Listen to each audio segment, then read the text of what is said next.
Hi viewers, welcome to doctor Ashraf official. கதையும் மருந்துங்கிற நம்மளுடைய தொடரில் நமக்கு ரொம்ப பிடிச்ச சின்ன சின்ன கதைகளின் மூலிமா நம்ம அன்றாட வாழ்க்கைக்கு தேவைப்படுற மருத்துவ குறிப்புகளை பார்த்துக்கிட்டு இருக்கோம்.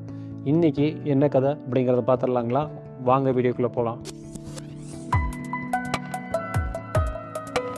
காட்டில் விறகு வெட்டுற ஒரு தொழிலாளி காட்டுக்கு விறகு வெட்டுறதுக்காக போகிறான். அங்கே போய் விறகு வெட்ட ஆரம்பிக்கும் போது அவனுக்கு ரொம்ப களைப்பாக இருக்குது. வெயில் சுட்டு எரிக்குது, ரொம்ப டயர்டாக இருக்குது. நம்ம வேணால் கொஞ்சம் நேரம் தூங்கி எழுந்திரிச்சிட்டு ரெஃப்ரெஷ் ஆகிட்டு அதுக்கப்புறம் நம்ம விறகு வெட்டலாம் அப்படின்னு முடிவு பண்ணி என்ன பண்ணுறான், ஒரு மரத்துக்கு கீழே தூங்க ஆரம்பிச்சிட்றான். வெயில் அதிகமாகிட்டே போகுது. சூரியன் பளிர்னு அவன் முகத்தில் அடிக்குது.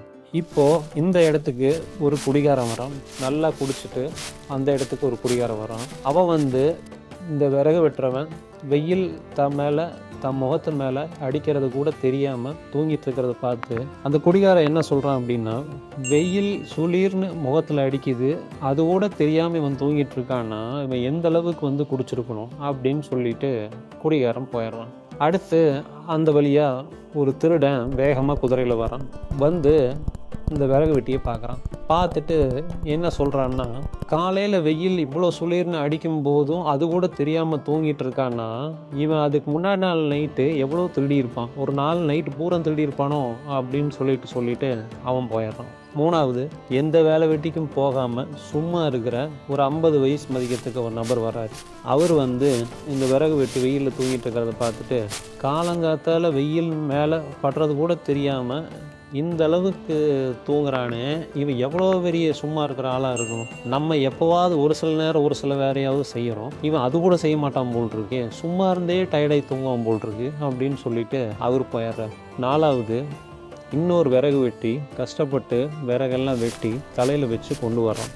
அவன் இந்த விறகு வெட்டியை பார்க்குறான். பார்த்துட்டு அவன் என்ன சொல்கிறான் அப்படின்னா, வெயில் மூஞ்சி மேலே படுறது கூட தெரியாமல் இந்த விறகு வெட்டி தூங்கிட்டு இருக்கானே, இவன் நேற்றைக்கு எவ்வளோ விறகு வெட்டி வீட்டுக்கு கொண்டு போயிருப்பான், எவ்வளோ கடினமாக உழைச்சிருப்பான்.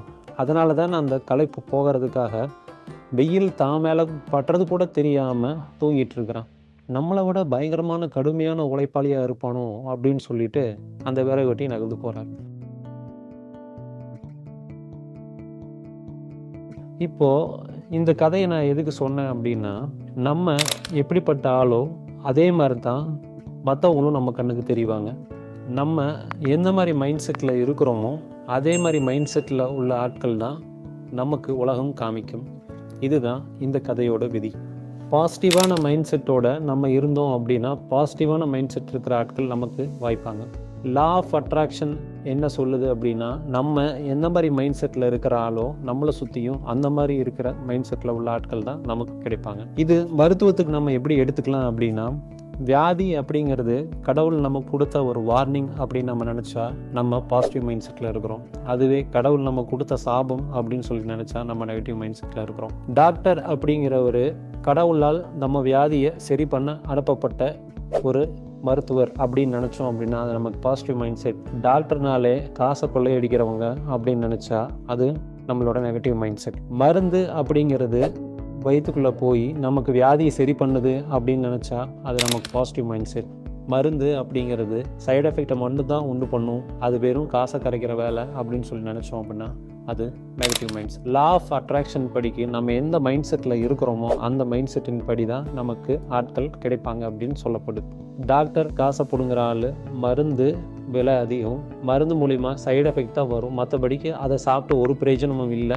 இந்த மாதிரி மைண்ட் செட்டோட நம்ம வியாதியையும் மருத்துவத்தையும் எதிர்கொண்டோம்னா இந்த மாதிரி மைண்ட் செட் இருக்கிற ஆட்கள் தான் நமக்கு கிடைப்பாங்க. இந்த மாதிரி மைண்ட் செட்டில் இருக்கிற மருந்து தான் நமக்கு கிடைக்கும். அதனால் மருந்து சாப்பிடும்போது குறிப்பாக பாசிட்டிவ் மைண்ட் செட்டை வச்சுக்கிட்டு, கடவுள் நமக்கு இந்த வியாதியின் மூலிமா ஏதோ சொல்ல வராரு, ஒரு வார்னிங் கொடுக்குறாரு அப்படிங்கிற மாதிரி நினச்சிட்டு மருத்துவர் கண்டிப்பாக நமக்கு அந்த வியாதியை சரி பண்ணி கொடுப்பாரு நம்பிக்கை அவர் மேலே வச்சு இந்த மருந்து பூரணமாக நமக்கு அந்த வியாதியை குணப்படுத்தும் அப்படிங்கிற அந்த பாசிட்டிவ் மைண்ட் செட்டை வச்சுட்டு நம்ம மருந்து சாப்பிடணும்.